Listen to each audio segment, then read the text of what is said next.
किसी कार्यक्रम कर रहे हो रोज, इसमें क्या जवाब दे दो? गलत है, बिल्कुल सही है।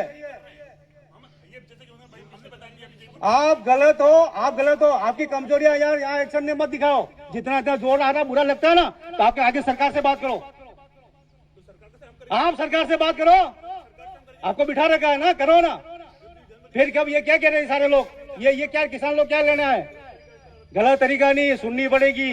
देश को आजादी दिलानी बोलने के लिए अंग्रेज, तुम अंग्रेजी हो क्या? तुम अंग्रेज हो क्या? तुम्हें बुरा लगा अंग्रेज हो क्या तुम? तो वाणी नहीं, वाणी बहुत बढ़िया ठाकुर साहब, वाणी पे मत जाओ। जो समस्या वो है, समस्या ये है, इतना किसान मेहनत करता है और सब करने के बाद पानी भी बहुत मिलता है, अनाज भी बहुत कमाते हैं, भाव नहीं मिलता है। अभी एमएलए साहब ने कहा कृषि मंडी, तो कृषि मंडी 40 साल कांग्रेस ने खुलवाई थी इससे पहले। इसके बाद हमारे स्वर्गीय गौतम जी विधायक थे, इन्होंने 5 बीघा जमीन 2 बीघा जमीन आवंटित करके ऑफिस बनाने के लिए कहा था, वो भी ऑफिस नहीं बना। आपके कलेक्टर के ऑफिस की कमजोरी, क्योंकि कृषि उपज मंडी जो विभाग है वो किसके अंदर पड़ता है? अध्यक्ष तो कौन है? कलेक्टर ही होता है सभी विभागों का। क्यों नहीं सुनता है? क्योंकि उनको पड़ी नहीं। किसानों के क्या है, गरीब लोग हैं, खाएंगे पिएंगे मरेंगे, क्या फर्क पड़ता? हम तो कलेक्टर से कलेक्टर प्रमोशन होता रहेगा, आगे चलते रहेंगे। तो मेरा ये कहना है कि अनाज का भाव कृषि मंडी पे स्टे लगा है, कुछ जमीन पे लगा है? सवाल ये है। सब लोग कर रहे हैं, सभी जनप्रतिनिधि चिल्ला रहे हैं, जुलूस निकाल रहे हैं, हमने जल्दी कृषि मंडी खोल दी। कोई बात, बहुत अच्छी बात है, खोल दी, तो फिर स्टे क्यों आ गया? अगर कृषि मंडी पे स्टे है या उस जमीन पे है, अगर जमीन पे है तो जमीन छोड़ो ना। हमारे दरिया में बहुत सारी जमीन है, कहीं भी कृषि मंडी के लिए अलॉटमेंट करा दो। हमें तो किसान की कृषि मंडी चाहिए, भाव चाहिए। उसी जमीन पे क्या ऐसा मिल रहा है हमें? लेकिन चलो फिर भी इस पे राजनीति पापड़ सेक रहे हैं, सेको, कोई दिक्कत नहीं। हमें यह कहना है कि कलेक्टर साहब होते हुए कितनी बैठक होगी? 50-30 बैठक होगी दरियावत में। यहाँ पे हर बार कलेक्टर साहब आते हैं, हम यही कहते हैं कृषि मंडी खुलवाओ, कृषि मंडी खुलवाओ। कलेक्टर साहब घटी हिलाते हैं यूँ, हाँ खुलवा देंगे। और कुछ कहते हैं तो बुरा लग जाता है। अरे किसानों की बात बुरी क्यों लगती है आपको? आप ईमानदारी से काम करो, ये कमीशन खोड़ बंद कर दो।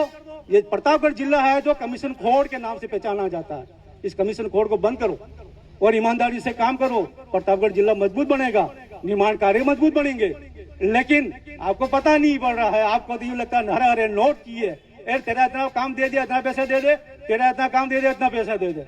आज जब नहर का पानी खोलने वाला था, जाखंड में भर गया था, आज नहर साफ करने के लिए 5 दिन पहले 10 दिन पहले लेबर लगाई। लेबर भी मौके पे जा रही है, फोटो खिंचवा के वापस घर आ रही है, मौके पे काम नहीं हो रहा है, फोटो खींच के जा रहे हैं और मस्टॉल भरे जा रहे हैं। मस्टॉल का पैसा किसके पास जा रहा है ये भी पता लगाना हमें जरूरत है और आपको भी एक्शन लेने की जरूरत है। अतिरिक्त कलेक्टर साहब, यहाँ मस्टॉल का खेल चलता है पूरे प्रतापगढ़ में। मस्टॉल जगह पैसों की बरसात होती है।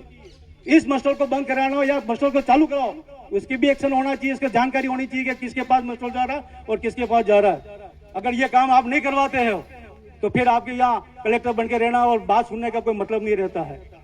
आप किसानों की बात नहीं सुनते हो, आप गरीबों की बात नहीं सुनते हो, जनता की बात नहीं सुनते हो, सिर्फ लाशा बन के बैठे हो और बातें करते हो बड़ी हाँ। और कुछ किसान कुछ बोल के बोल देता है, ये बात गलत है, ये बहुत बुरी लगती है। अरे कहाँ के लिए बुरी लगती है? नहीं, बहुत सही कह रहा हूँ, बहुत सही बोल रहा हूँ। हमारे भाइयों को बुरा नहीं लगना चाहिए। सबके मुंह बिगाड़ो मत। जनप्रतिनिधि हो, सब जनता के नेता हो, सबकी जनता के सेवक कर बैठो, सबकी जनता के नौकर हो। तुम ही मुंह बिगाड़ रहे हो, फिर जनता किसके पास जाएगी? और जिस दिन जनता खड़ी हो गई, तुम यहाँ नहीं बैठोगे, जनता बैठेगी यहाँ पे। कलेक्टर साहब भी भागते हुए नजर आएंगे, कोई नजर नहीं आएगा जिस दिन जनता जाग गई। मैं यही कहना चाह रहा हूँ, जब तक जागो, नहीं तो ऐसे कलेक्टर आते रहेंगे, ऐसे एमएलए बनते, नया एमएलए बनेगा, तैयार बनेगा, चौथा एमएलए बनेगा, एमएलए पे एमएलए बनते रहेंगे, कोई काम नहीं होने वाला है। जब तक तुम खुद नहीं बोलोगे, तुम खुद एमएलए नहीं बनोगे, तुम खुद सरपंच नहीं बनोगे, जब तक खुद कलेक्टर पैदा नहीं करोगे, तब तक यही बैठे रहोगे, तालियां बजाते था राणू की तरह, तालियां बजा के चले जाना और ये मजे करेंगे ऐस आराम। सरकारी गाड़ी, सरकारी डीजल, सरकारी तनख्वाह, फिर भी कोई काम नहीं कर पा रहे ये लोग। क्यों नहीं कर पा रहे? हमारी किसानों की क्यों नहीं सुनवाई कर रही? यही बात कर रहा हूं। मिर्ची लगी हो तो बहुत बढ़िया बात है, नहीं लगी हो तो बहुत बढ़िया हो। लगना आने वाले समय में आप यहाँ बैठने नजर नहीं आओगे, ये समय तैयार हो रहा है।